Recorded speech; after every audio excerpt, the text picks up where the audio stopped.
Here's some modeling.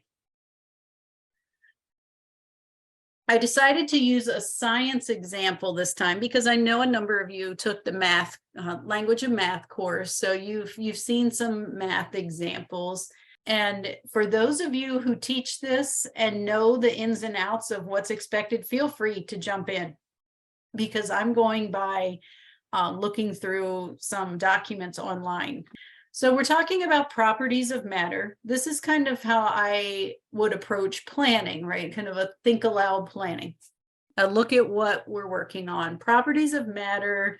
I highlighted some key things. So we're talking about combining particles, changes, reactions, new substances. So I'm starting to kind of get this vocabulary list in my mind, right? These are the kinds of terms that are expected when we're talking about properties of matter. So they want to talk about air pollution, some investigations, properties of matter. Students need to be able to explain why. That's always a tough one, but one that we can really work on. It's a fun one to me. We talk about melt, freeze, dissolve, right? Lots of these vocabulary words. Evidence that matter has changed, designing solutions. So there's a lot in there. I'm going to, for the purpose of this model that we're going to do together, just assume that the students have a little background knowledge. We've been working on this. We've at least introduced the states of matter. We've talked a little bit about the properties of matter. They have some basic understanding. And then we're going to build from there, right? It wouldn't be starting from scratch. I have to assume a little bit here. I'm going to walk you through this type of lesson sequence. So when you're working with newcomers, beginning English speakers, we always want to start with oral language development. The time we spend in speaking and interaction, conversation, discourse is more than going to pay off in the long run. I know sometimes it's hard to find a spot for it. You have so much curriculum to cover, you have so little time. But if you take, let's say, this fourth quarter of the year and really focus on student interaction and discourse, not only are they going to be chatty because the weather is nice and they're heading towards summer and you could fight the losing battle of making them stop talking, or we could channel their talking into something academic and productive, right? So I would love for you to challenge yourself to work in as much oral language as you can for this fourth quarter and see what a difference it makes for you. So we're going to start with oral language development. And it says to start with a stimulus. So I'm going to show you in a minute what I'm going to use for this. Maybe we did an investigation.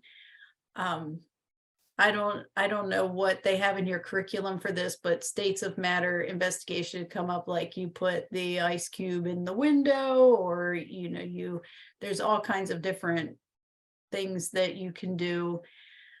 Once we do some oral language development, then we are going to put those thoughts in writing.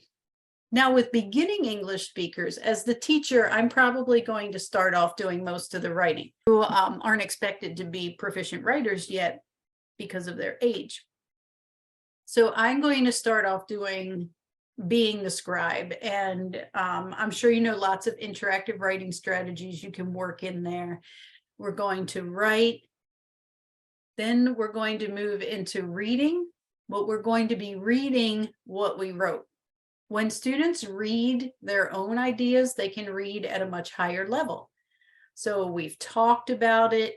They saw me take their words from speaking and put it in writing. Then we'll go back and read through it. They start to recognize the words. They have meaning, right? Those meaning-making activities. They know what the meaning is, so they're more likely to be able to read. And then from there, once we have all that meaning and we have some text and we have a model, then we could work in whatever foundational skills you wanted. it might be something around, with the ESL lens, like maybe we're talking about singulars and plurals, or past or future, or subject verb agreement. Maybe we're talking about transitions or sequencing. When it comes to the content teacher, maybe we're now really going to focus in on a certain scientific skill that we're going to work on. Maybe we're going to do this from the point of view of a language arts skill, so writing a complete sentence, capital letter, period. Maybe it's adding details, adjectives. You could pick anything in that foundational skills part that you wanted to focus on. So as we start planning it, we want to think ahead. If I'm working with beginning English speakers, I'm going to take those charts and I'm going to look at that those level 1, 2, 3 and grab some ideas. Right. I definitely want to use short sentences. I may want to start introducing some transitions. That's moving toward a 3, depends on my students. Right. I just want to think about what I want to model for them. There may be a particular reading strategy we're working on in small group that I want to make sure I model here as well, right? You can model all your literacy things in science and math as well. So we're going to walk through this, this process a bit. I'm going to model as the teacher. I'm going to ask questions. Feel free to answer. You can be the students. I will have imaginary students in my mind giving me answers. You can participate how you wish, but I just want you to see kind of how the flow goes. What I love about this lesson sequence pattern here is that you can easily adapt this to intermediate students, to advanced students. You're just going to change your expectations as far as, for my beginners, my oral language development, we're going to start with words, just naming things, vocabulary, right? We're going to start at the word level, that level 1, then we're going to start putting those in some phrases and sentences to get us into level 2. If I'm working with more proficient students, we're jumping right into sentences and we're focusing on how to make bigger and better sentences. Right? So it's easy to adjust to a different context. It's easy to adjust to a different grade level, to a different proficiency level, a different reading level. And I'm sure you'll see that as it comes. All right, in the beginning, the oral language development said we need to start with a stimulus. So as I said, I'm going to assume that we have had conversations around states of matter and the water cycle, how those are related. And this would be, once all of those concepts are introduced and the students have some vocabulary around these ideas, then this would be a follow-up. I might do this during small group. Depending on what's going on, I might pull a small group aside. I might do it during language arts. I know you have curriculum, and so you have to be careful with that. But there's flexibility in when you can do this follow-up. So you need some kind of stimulus. I'm using something that's very visual with a real-life reference that most students can relate to, right? They understand mountains. They if you did the water cycle, they'll get what this picture's about. So our goal for our lesson today is we are going to write about this picture of the mountains and the water cycle here, but we want to use really specific science vocabulary, right? We want to make sure we're using the right words for this. If you're working on narratives, make it a narrative. If you're working on reports, then make it sound more like that. Again, you can model anything with it. So I know it's not the best angle, but you are teachers and you will get my gist. All right, so we're going to start. I have my prompt here. We've already done a little bit of talking about it. I would probably say, remember what we talked about. Maybe we have an anchor chart somewhere with vocabulary on it. Maybe we have some labeled pictures around the room from when we first started this unit. Refer them back to all of those things. and say, you're going to have a couple minutes with your small group or your partners, and I want you to talk about this picture here. Tell your partners, what do you recognize? What do you see? What's happening? Anything you can say about this, right? So for example, when I talk to my partner, I might say, I see the sun, right? So I'm going to put that here. This is my example for you. I see the sun. If I be, beginning beginners, I can go here and do this. Like, remember this? Here is the sun, right? I can add a label on here. When we're talking about vocabulary, think back to that WIDA chart, that bottom layer, it said word. So those are the vocabulary expectations. So in my chart here, I want to support that word level. So thinking about that bottom foundation, I'm going to add vocabulary to my chart as we go. So this is what's going on in my mind. The next levels up on that chart refer to the sentences. So I'm also going to be thinking about modeling simple sentences because that's where my beginning English learners are. Now, if you're doing this whole class and you have a wide range, you may do some simple sentences and then mix it up with some higher level sentences. You can differentiate as you go. You know your students best. So here's my example. Now think about that, the 4 boxes that I said: oral language, writing, reading. We're going to keep doing that loop over and over and over again before we move on to foundational skills. So oral language, I said, this is my model. I see the sun, right here is the sun. Okay, read this with me. I see the sun, right? We took it to reading. Now we're going to go back to oral language again. Let me get one example from the group. Would somebody in our group like to tell me something about this water cycle picture here? What do you see? What do you notice? So you might say, I see clouds. I was like, okay, great. Start at that word level. Clouds, right? Here's a cloud. Going to label that so we remember that's a cloud.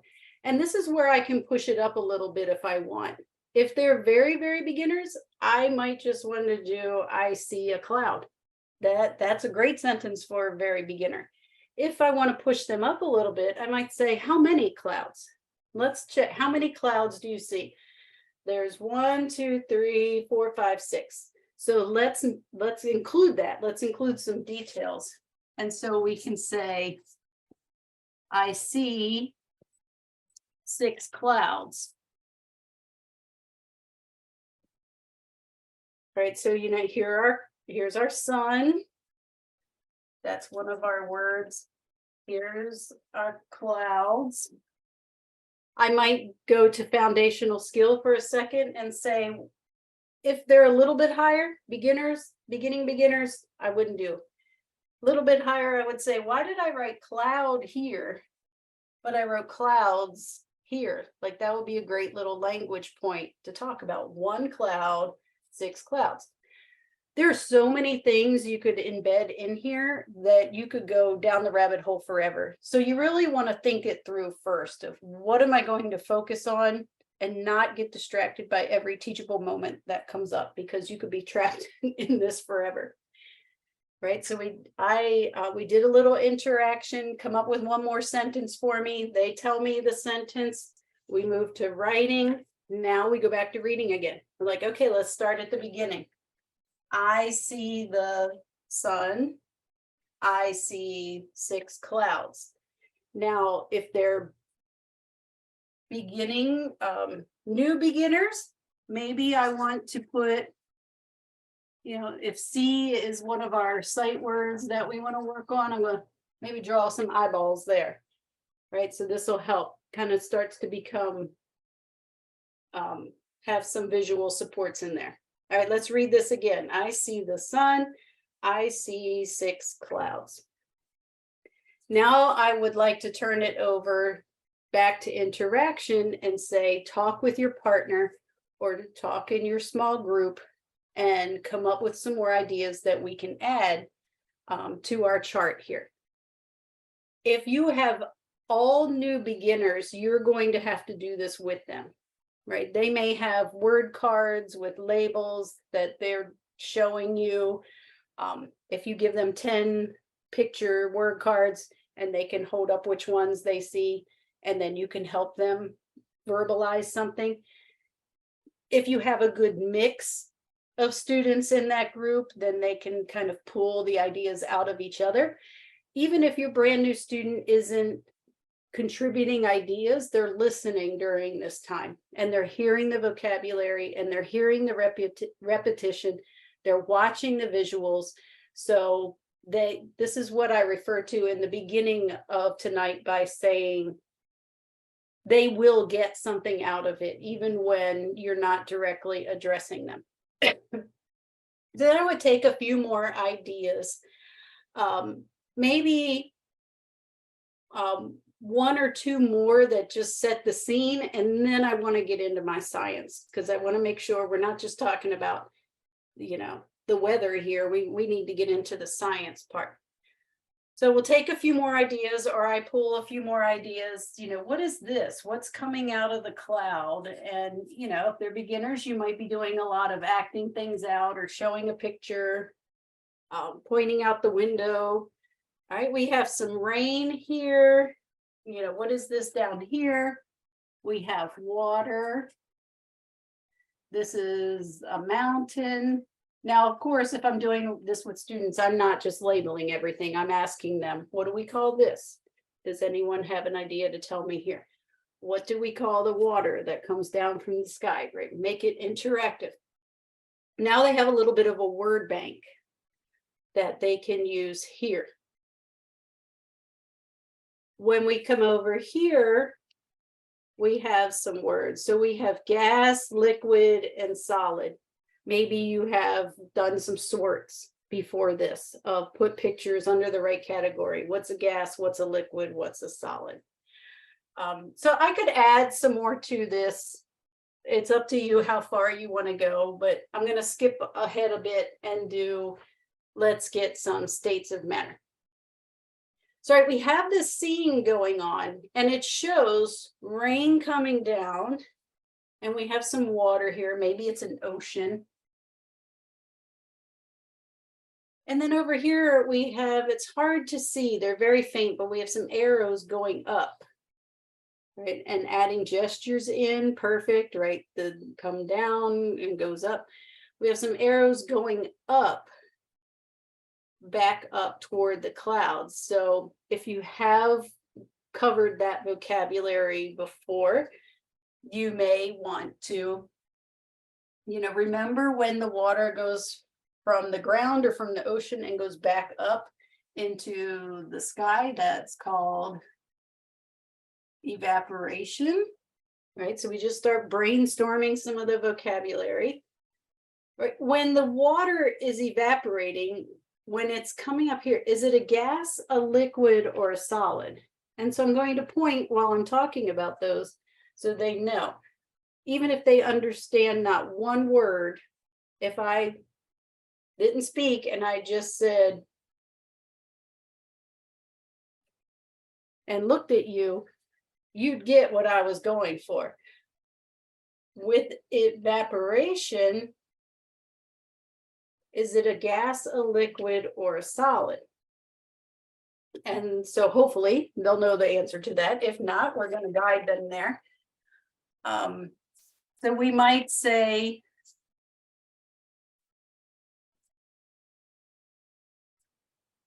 evaporation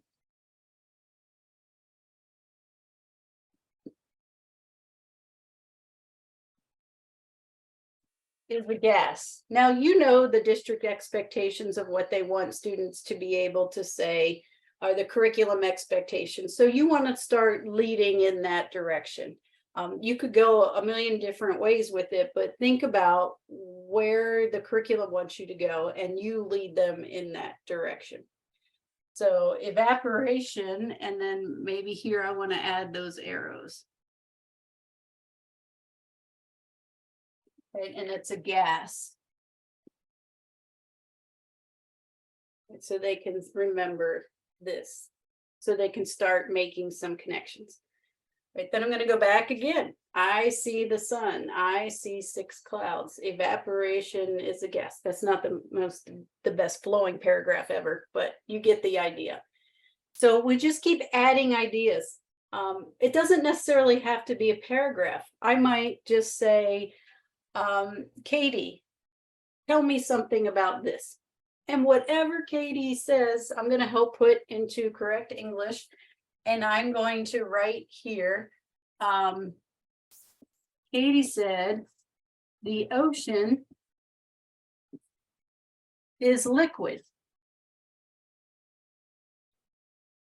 Right, so I'm going to like, okay, put some little waves there for the ocean, and a liquid has more dots.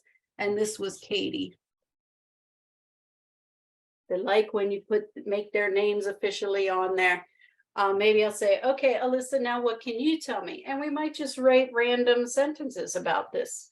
You might want to turn it into a paragraph if that's what you're working on. Think foundational skills there. So whatever we want to do to create the model text that we can use as an overlap of language arts and science, we keep going back and reading it. Going back and reading it. When we're doing this in science, a lot of things are happening that we are reinforcing from language arts. So we might point out the sight words. So after we do our oral language, we record it in writing, we practice reading it, then that might be all I have time for in science. Maybe as a warm-up in the morning, I want to go back to this and do some foundational skills with it. Or maybe I do it during science, depends on where it happens. But do you see any of our sight words? Right, here's one. You know, who else can come up with the marker and put a green box around our sight words and then have them come up and box in? Oh, yeah, we know that one. Is, we know that one. A, that's one of our sight words, right? So that might be what you're working on that day. Maybe you want to focus on initial letter sounds because you want them to start writing some of their own ideas. So we might, let me pick a different color here because purple isn't going to help.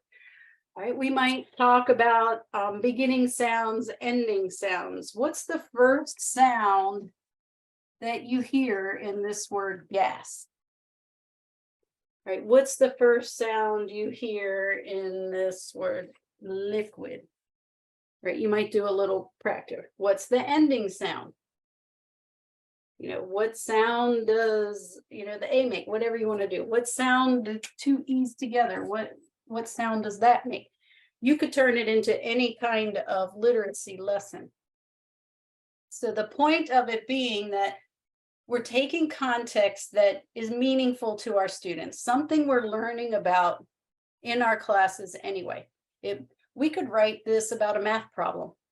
We could write this about a picture. It might be George Washington crossing the Delaware. It might be a map. You can use any kind of prompt to fit any context, but something that has meaning to them that they want to communicate about. And that's where we want to start our literacy. And then we start oral language. What do they want to say about it? We start with our vocabulary. We take our vocabulary, we build it into sentences. We read that, we practice reading it, and then we can break it down into skills. If you go over this enough, repetition is your best friend. And students will start to put things together, especially if they have a little literacy background in their first language. They're going to figure out, like, every time she points here, she says I see. they're going to pick up the pattern. I see a sun. I see a cloud. I see a mountain. I see